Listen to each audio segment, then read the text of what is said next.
Ассаляму алейкум ва рахматуллахи ва баракатух. Бисмилля, альхамдулиллах, вассалату вассаляму аля расулиллах.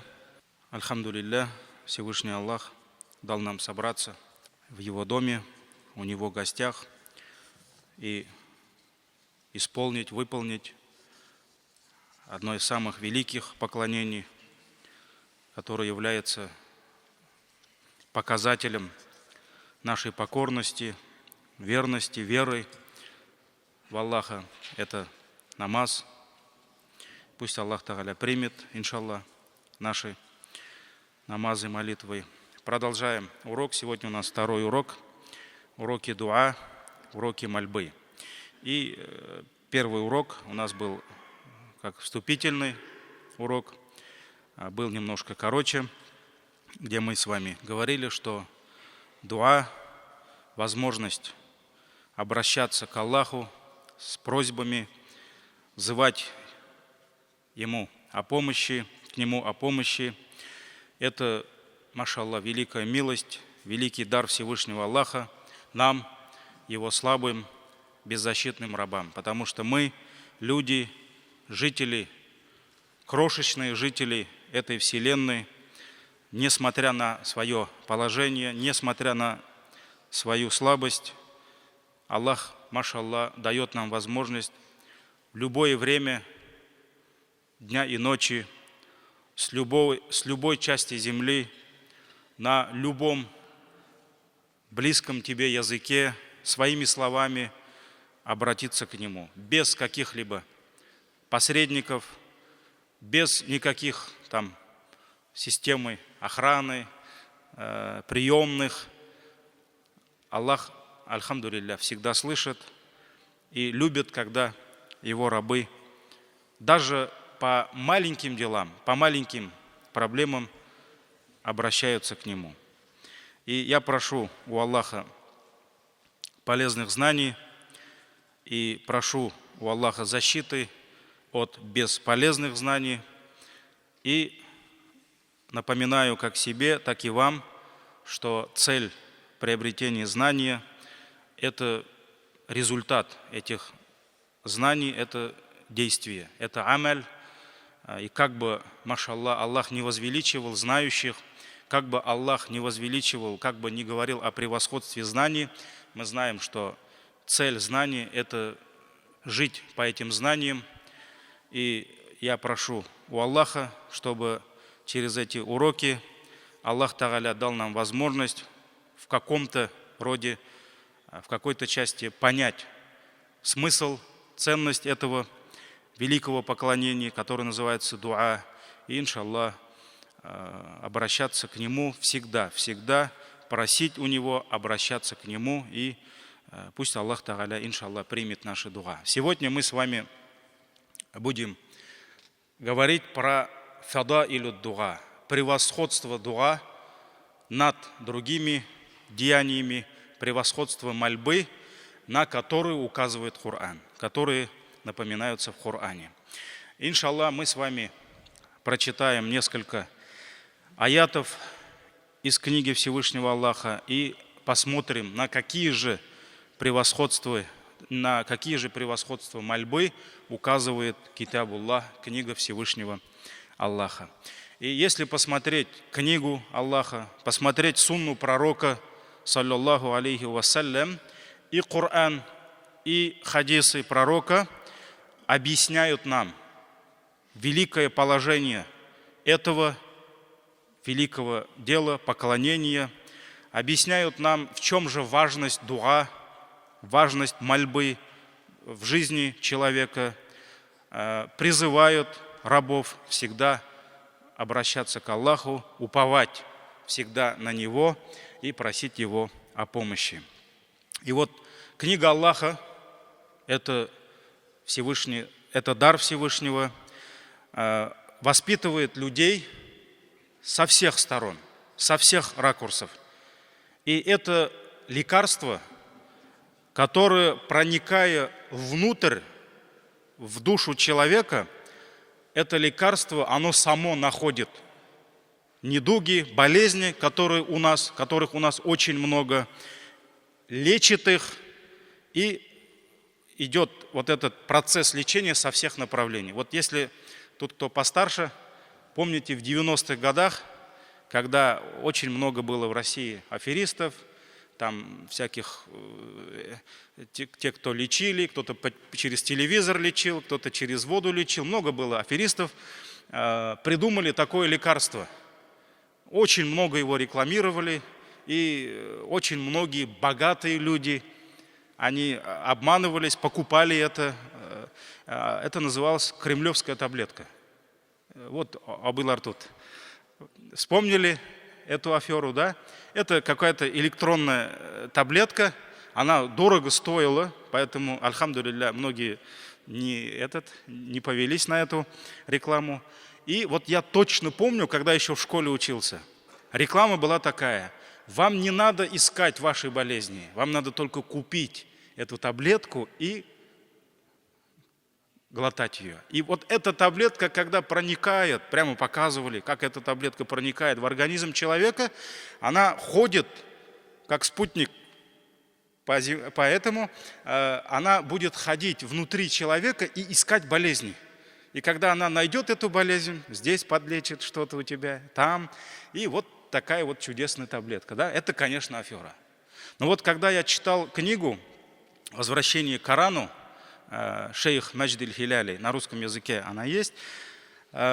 Вот когда я читал тему, что Коран это шифа, Коран лечит людей, я вспомнил эту рекламу.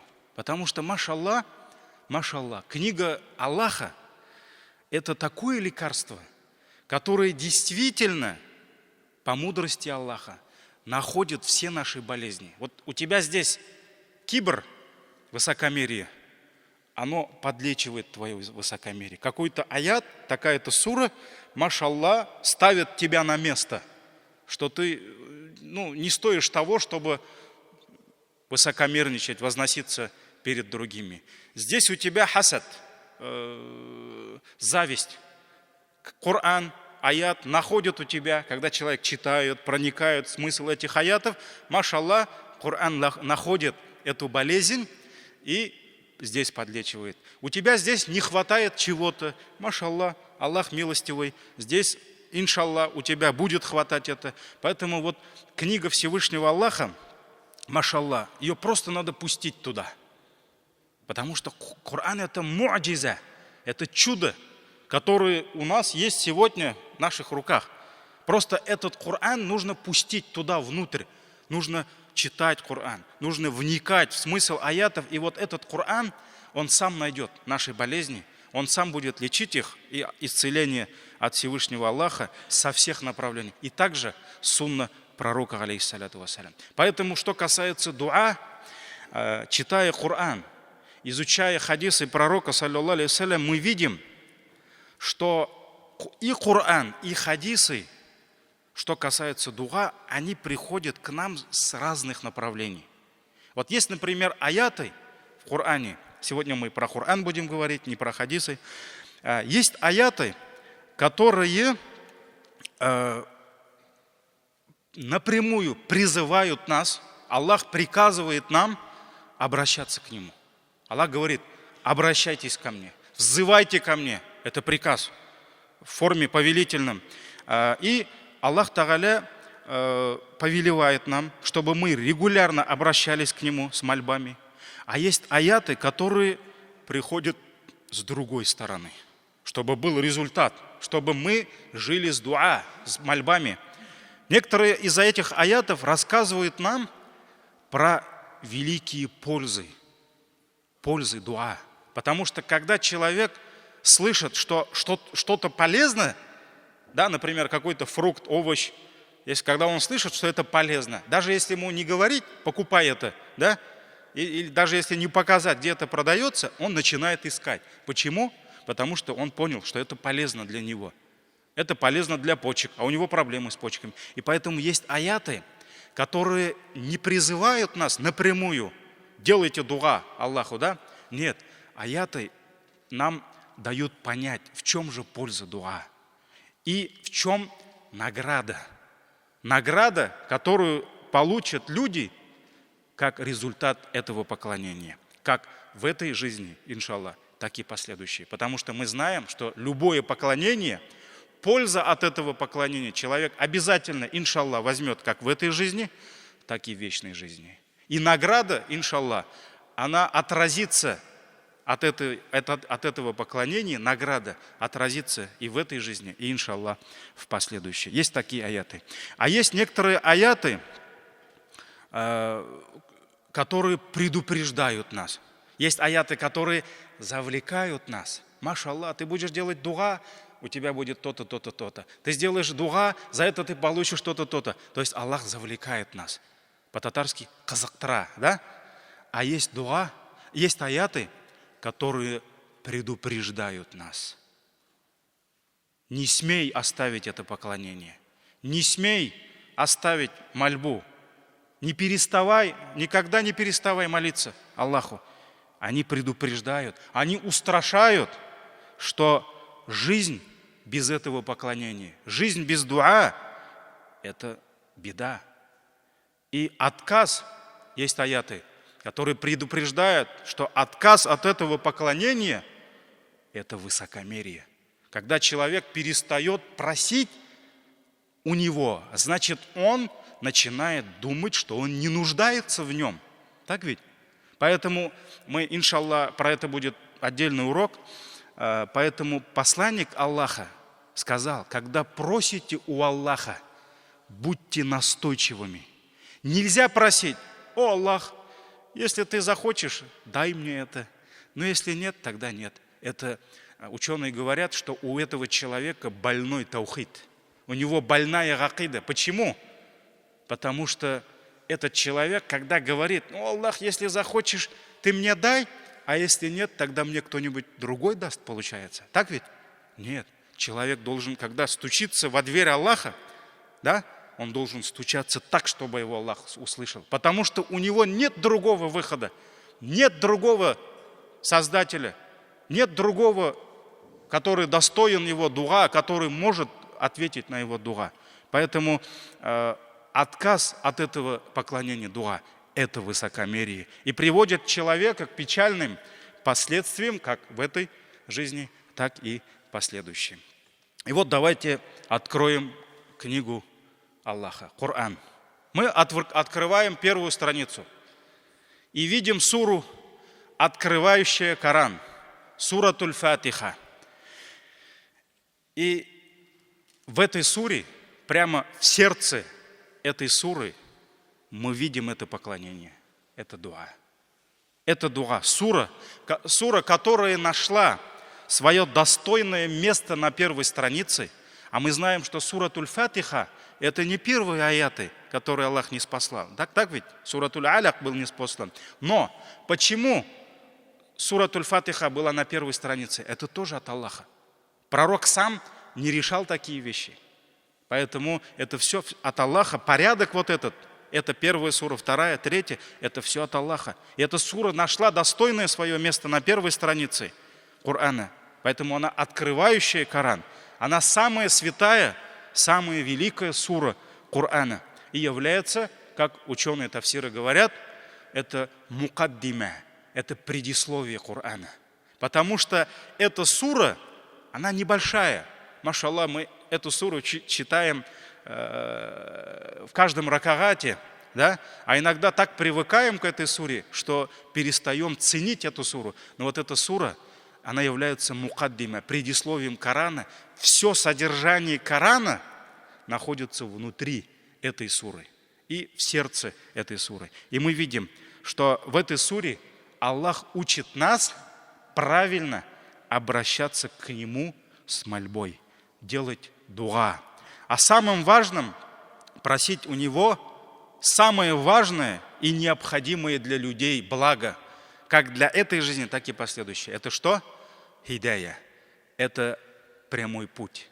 Это когда Аллах раскрывает сердца своих рабов и не спосылает туда веру, иман, прямой путь. Это самое главное для нашего счастья, как в этой, так и последующей жизни. Мы просим Аллаха, чтобы Он наставил нас, наши сердца, наши, я не знаю, языки, наши глаза, наши части тела, всю нашу жизнь на прямой путь, и мы просим у Него, потому что кто-то может сказать, а я уже на прямом пути, да?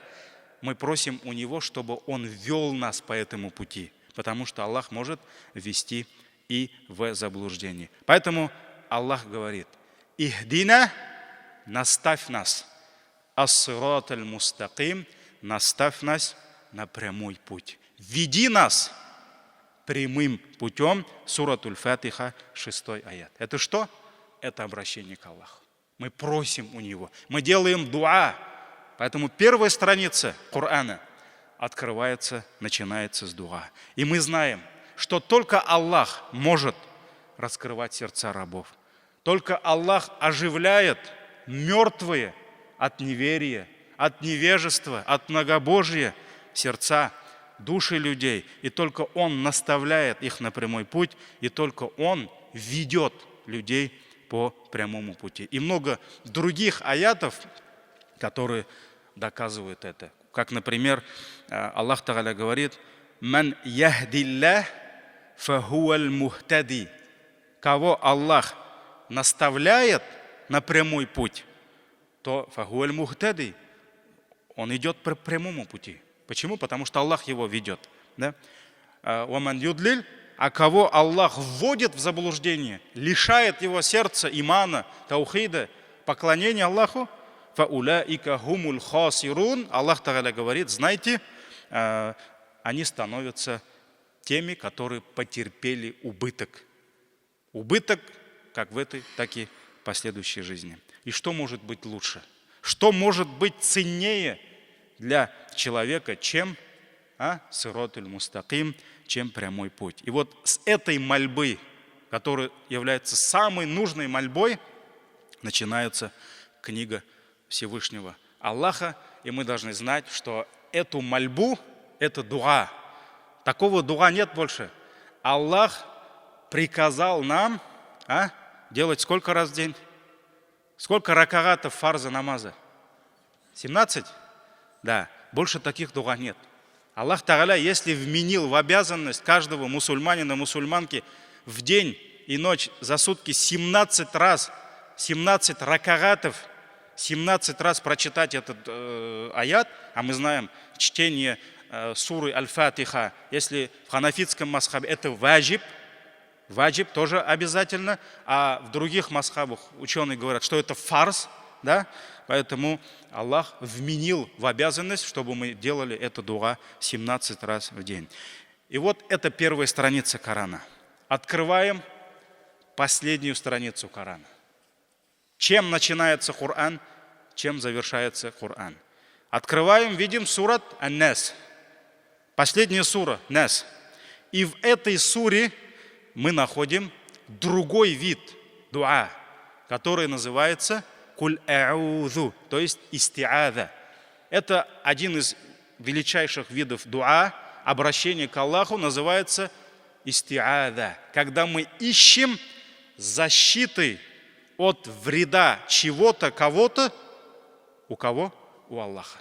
Мы прибегаем к Аллаху, мы ищем защиту у Аллаха от вреда чего-то, и мы говорим, Аллах говорит, «Мин шарриль васвасиль ханнас», от зла искусителя, от зла того, который искушает и исчезает. Ханнас, то есть это ханнас, тот, который, когда ты забываешь Аллаха, он появляется, а когда ты вспоминаешь Аллаха, поминаешь, возвеличиваешь его, тогда он исчезает. Поэтому Аллах назвал его ханнасом, то есть от зла искушений шайтана. Сурату Нас, 4 аят. Поэтому истиада.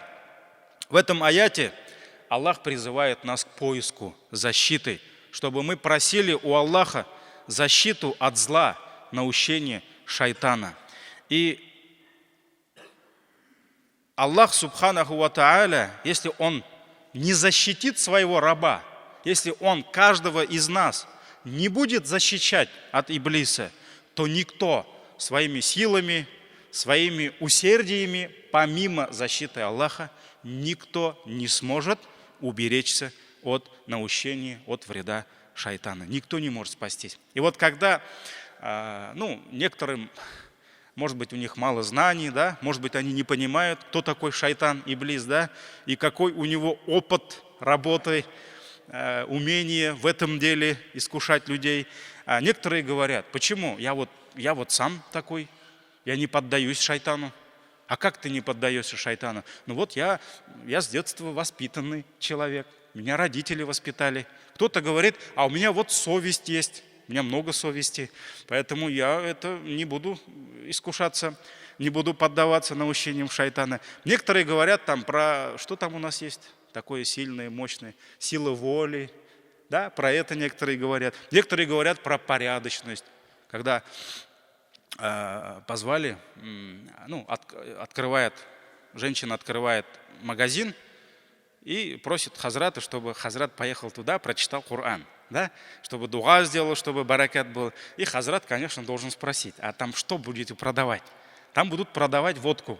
Мы говорим, нам нельзя там дуа делать, баракат, можно дуа сделать, но другую дуа, не баракат попросить, так ведь? И когда начинаешь объяснять, что это неправильно, говорят, я всю жизнь коммунисткой была, я порядочная, воспитанная, понимаете? Шайтан, иблис, перед ним нет такой преграды, которая называется сила воли, порядочность, не знаю, там воспитанность, совесть, да, все это нужно, но для него нет таких преград. Он все сносит.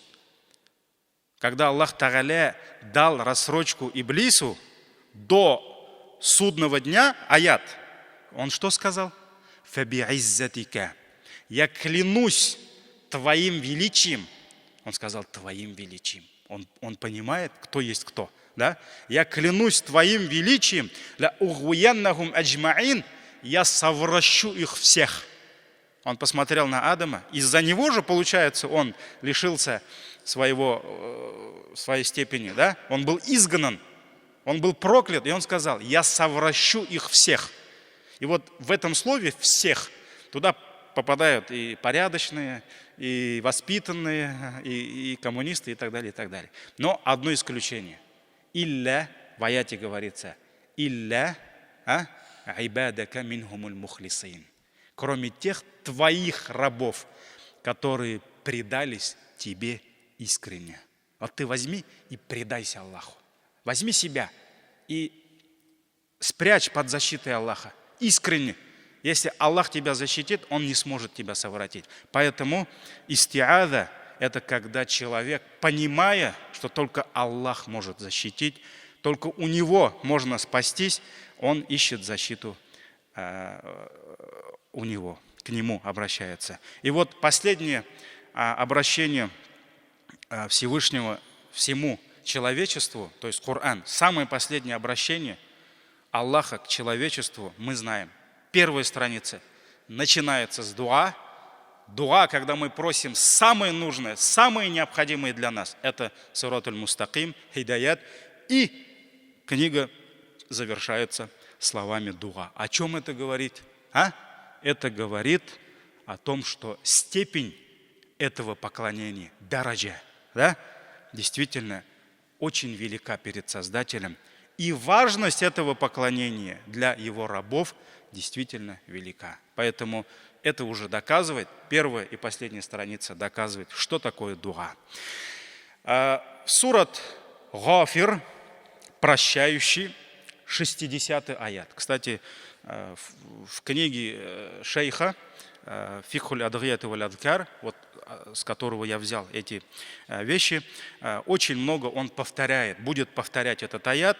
Это сурат Гафир, прощающий, 60-й аят. Машаллах, этот аят показывает нам суть этого поклонения.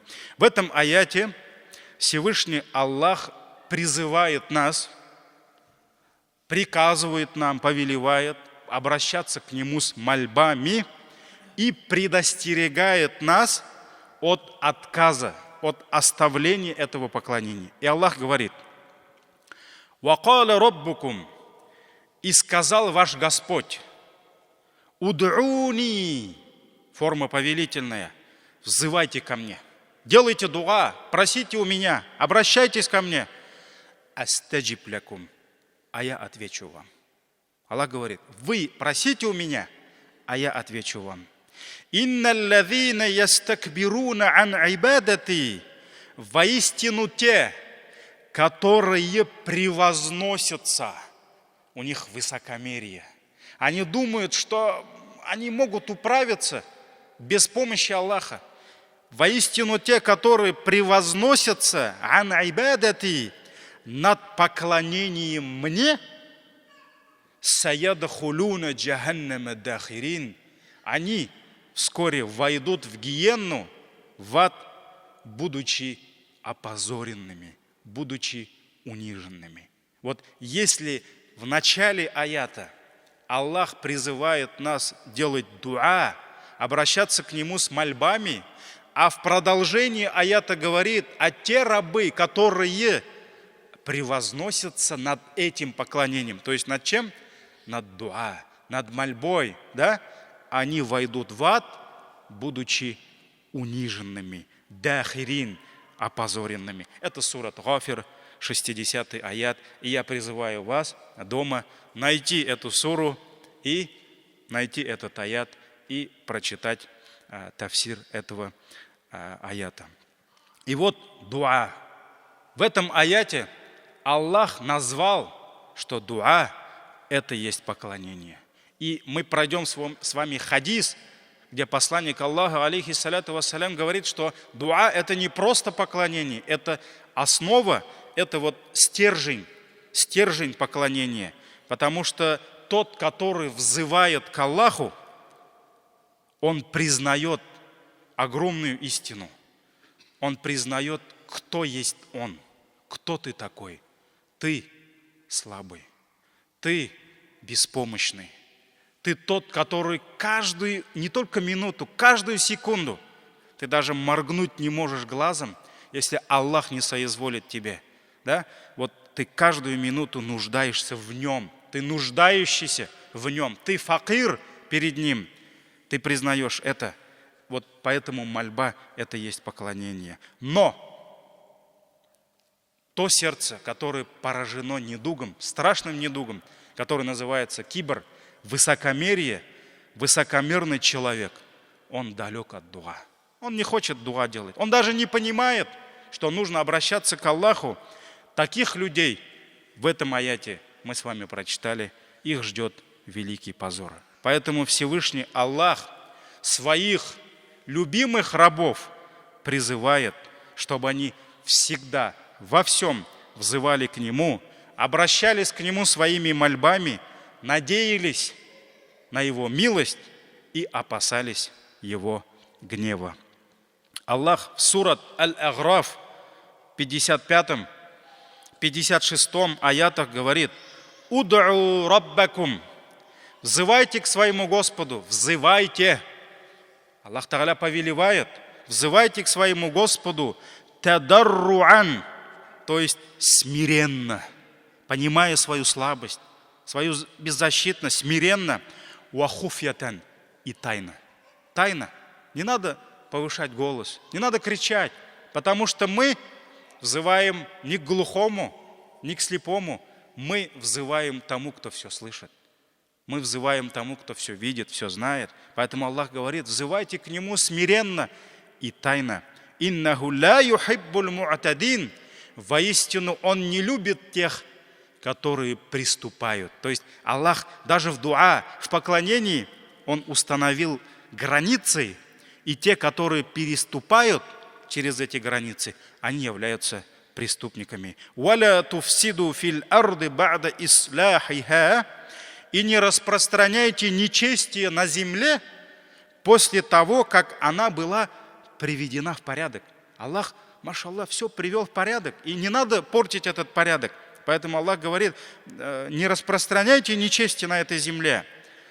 «Вад'уху хауфан ва тамаа», и взывайте к Нему. Еще раз Аллах повелевает, еще раз повторяет: и взывайте к Нему хауфан, со страхом. Когда мы просим у Аллаха, в наших сердцах страх перед Ним. Потому что мы Его любим. Мы любим Его, мы надеемся на Его милость, но мы боимся. Мы боимся, в наших сердцах страх, потому что Он может разгневаться на нас, Он может наказать нас, Он может лишить нас своей милости. Поэтому Аллах говорит: «Вад'уху», взывайте к Нему со страхом, «Ваттамаа», и не только страхом, но и надеждой. Потому что у птицы, мы знаем, два крыла. Если одно крыло – это страх, то другое крыло – это надежда. И полет птицы может быть совершенным только в случае, если оба крыла будут какими? Ровными. Поэтому страх и надежда. «Инна рахматаллахи карибун миналь мухсинин». И Аллах Тааля, альхамдулилля, Аллах Тааля радует нас, радует своих рабов и говорит: воистину милость Аллаха близка. Кому? Не ко всем, к творящим добро. Те, которые являются мухсинами. Это суратуль Аграф, 55-56 аяты. Поэтому дуа, машаллах, это великое поклонение. И Аллах любит тех, которые взывают к Нему. Еще один момент. Когда Всевышний Аллах в Коране повелевает своим рабам делать дуа, взывать к Нему с мольбами, Он не ограничивается просто приказом. Вот вы должны делать это поклонение. Все делайте дуа, мусульмане и мусульманки, вы обязаны совершать дуа. Нет. Аллах может сказать: да, Он наш Создатель, но Аллах Тааля помимо приказа, помимо того, что приказывает нам делать дуа, повелевает нам, Он дает нам знать, Он дает нам надежду, что искренние мольбы, если ваши дуа будут искренни, они не останутся, без чего? Без ответа. Машаллах. Вот действительно Аллах, если Он скажет: взывайте ко мне, мы вопросы будем задавать, это приказ Аллаха. Мы должны обращаться к Нему. Но нет. Аллах, помимо приказа, Он дает нам радость. Он радует нас. Он говорит: ваши дуа, я отвечу на ваши дуа. Поэтому мы должны понять, от нас мольба, от нас должна уйти дуа, искреннее обращение, а ответ Аллах берет, Аллах берет на себя. Поэтому очень часто, даже когда люди забывают своего Создателя, Аллах близок. Аллах не перестает кормить его. Аллах не перестает уделять его кислородом, светом, теплом. Аллах милостивый.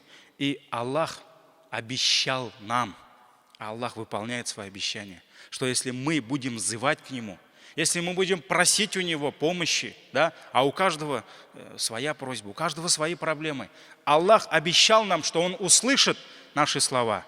И Аллах Тааля, Он, иншаллах, примет и ответит нам, и поможет нам. Поэтому Аллах Тааля сказал: «Ва'идha са'аляка ибади анни», и когда, если рабы мои спросят тебя обо мне, если люди придут к пророку, к пророкам, и спросят об Аллахе, скажи: «Фа инни кариб», то ведь я близок к ним. «Уджибу да'вата да'и ида даган», и я отвечу на зов молящегося. Аллах говорит: я близок, я отвечаю на зов молящегося, когда он взывает ко мне. «Фальястаджибу ли», и пусть они тоже ответят мне. Аллах говорит: когда они взывают ко мне, я отвечаю им. Аллах, Он великий, Он не нуждается в наших мольбах. Аллах говорит: когда они взывают ко мне, я им отвечаю. То пусть же и они ответят мне. Потому что Аллах тоже к нам обращается, чтобы мы уверовали, чтобы мы только Ему поклонялись, чтобы мы следовали Его путем. Поэтому Аллах говорит: пусть же они тоже отвечают мне, и пусть они веруют в меня, ла'аллахум яршудун, и, быть может, тогда они последуют верным путем. Это суратуль Бакара, 186 аят. Вот поэтому, альхамдулилля, это огромная радость для тех, которые делают это поклонение, которые взывают к Аллаху, которые знают, что у каждого просящего, альхамдулилля, за ним обещание Аллаха. Аллах сказал: «Вакаля раббукум удугуни». И сказал ваш Господь: взывайте ко мне, и я отвечу вам. Это обещание Аллаха. Но есть, конечно, преграды. Аллах обещал, и Он сдерживает обещания. Но есть преграды, которые лишают нас ответа наших дуа. Про это у нас будет, иншаллах, отдельный урок. Дуа. Чем человек, раб, сердце его ближе к Аллаху, чем у него вера сильнее, чем у него любовь к Аллаху, страх перед Его гневом сильнее, тем он больше обращается к Нему. Тем он чаще будет взывать. Его сердце будет стремиться к общению с Ним. Его сердце будет стремиться к Его помощи и к этому поклонению. И тем чаще у него будут подниматься руки в дуа. Поэтому самые лучшие из нас, не из нас, а из всего человечества, самые богобоязненные из всех людей, которые были ближе к Аллаху, пророки, алейхимуссалям, мир им, они всегда и во всем делали дуа. Они всегда взывали к Аллаху. Они всегда просили у Него, чтобы им в жизни, даже вот в быту, да, что-то, может быть, не такое большое, там, чтобы счастье в обоих мирах, райские сады, да. Нет, даже в малых, даже в бытовых моментах, вещах они просили у Всевышнего Аллаха. И вот Всевышний как пример для нас, чтобы мы подражали им в этом, да, чтобы мы брали урок с их молитв. Аллах во многих аятах напоминает нам о тех дуа, с которыми обращались к Нему Его посланники, алейхимуссалям. И вот когда Аллах Тааля, например, суратуль Анбия, сура пророки, в 90-м аяте Аллах Тааля говорит: «Иннахум», то есть сура про пророков, да, там много про пророков. Аллах говорит: «Иннахум», воистину они, самые лучшие, самые близкие к Аллаху люди, «Кану юсариуна фил хайрат», они спешили творить добро. Они спешили творить добро, потому что нужно спешить к прощению нашего Господа, к раю.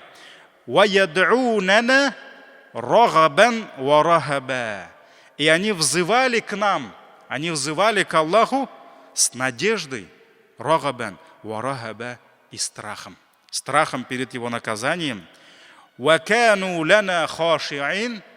И они были смиренны перед нами.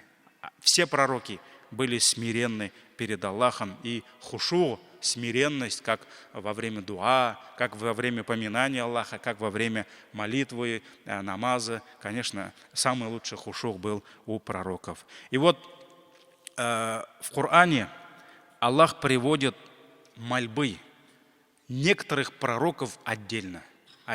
Вот я хочу сегодня вам, иншаллах, прочитать аяты, где Аллах Тааля приводит нам дуа, через которую обращался к Нему Его любимчик, Халилур Рахман, любимый друг Аллаха, Ибрахим, алейхиссалям. Ибрахим, алейхиссалям, это был одним из самых лучших среди пророков, алейхимуссалям. И вот Всевышний Аллах в Коране говорит нам про его дуа. И эти дуа, именно дуа Ибрахима, они особенно достойны нашего внимания. Аллах Тааля говорит: «Альхамдулиллахи ллади». Это Аллах приводит слова, которыми Ибрахим, алейхиссалям, обращался к Нему. «Альхамдулиллахи ллади вахаба ли аля кибари Исмаила ва Исхак, инна Рабби ласами'уд дуа». Хвала и благодарение тому, который одарил меня в старости лет когда он уже был старым, да, бабаем, дедушкой, который одарил меня в старости лет моими сыновьями Исмаиль и Исхак. Мы знаем, что Ибрахим, алейхиссалям, Аллах испытал его сначала лишив этих благ. У него не было детей. Но он всегда обращался к Аллаху и просил, чтобы Аллах одарил его достойным, великим потомством. Потому что нельзя думать, что вот он пророк, и он не нуждается там взять сына на руки, да, понянчиться с детьми. Нет, это были такие же люди. Почему Аллах избрал пророков именно из числа людей, а не ангелов? А ведь многим пророкам, да, машаллах, в этом мудрость, подумайте, мудрость Аллаха. Если бы Аллах пожелал бы, посланниками были бы ангелы. Вот очень много народов, в Коране есть аяты, когда к ним приходил тот же человек из их народа и говорил, что я пророк, посланник Божий, они как говорили? Они говорили: да ты такой же, как мы. Ты такой же, как мы. Почему не пришел какой-нибудь ангел с крыльями, да, с небес не спустился? А если бы Аллах пожелал бы, то эти пророки были бы ангелами. Нет. Аллах пожелал, чтобы это были такие же люди. Но это самые достойные люди, которые защищены от всех грехов. И вот эти люди, они также чувствовали голод. Поэтому они понимали ситуацию, положение голодных. Они чувствовали холод, они чувствовали нищету. Почему посланник Аллаха не мог спокойно пройти возле сироты? Почему? Потому что он знает, что такое сирота. Он знает, что такое жить без отца и без матери. Это унижение, поэтому он понимал это. И вот Ибрахим, алейхиссалям, он хотел быть отцом. Он хотел нянчиться с ребенком, чтобы у него сын был, да? И он просил. И когда уже он вышел за 80 лет, по-моему, Ибн Касире есть, конкретных хадисов на это нет, поэтому я уверенно не могу сказать. Ему, по-моему, было 86 лет, когда у него родился первенец, да? Потом Аллах одарил его Исхаком, и потом другими детьми. И вот он говорил: хвала Аллаху, который одарил меня в старости лет Исмаилем и Исхаком. Инна Робби, воистину Господь мой, ля самиру дуа. Он тот, который непременно слышит мольбу, который принимает дуа. Поэтому Аллах принял его дуа. Сколько он просил. Робби джиальни мукима ссалати ва мин зуррияти. О Господь мой, и джиальни, сделай меня тем, который выстаивает намаз. То есть дай мне возможность выстаивать намаз. Ва мин зуррияти. И Аллах, дай возможность моему потомству, чтобы они выстаивали намаз. Он просил как для себя, так и для своих детей, внуков, чтобы они выстаивали намаз.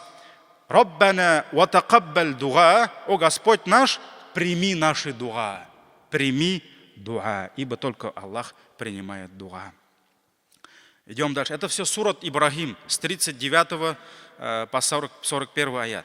Роббана, о Господь наш, игфирли, прости меня. Вали валидайя, прости моих родителей. Валил му'минин, и прости всех верующих.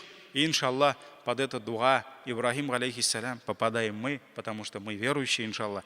Валил му'минина яума якумуль хисаб, в тот день, когда все предстанут перед Аллахом и будут отвечать, будут рассчитаны. Сурат Ибрахим, 39-41 аяты. Вот это пример дуа Ибрахим, алейхиссалям, когда он взывал к Аллаху. Есть еще другие дуа, тут не все. Если в конце уроков останется время, машаллах, есть специальный том, я же вам говорил, из 4 частей книга состоит.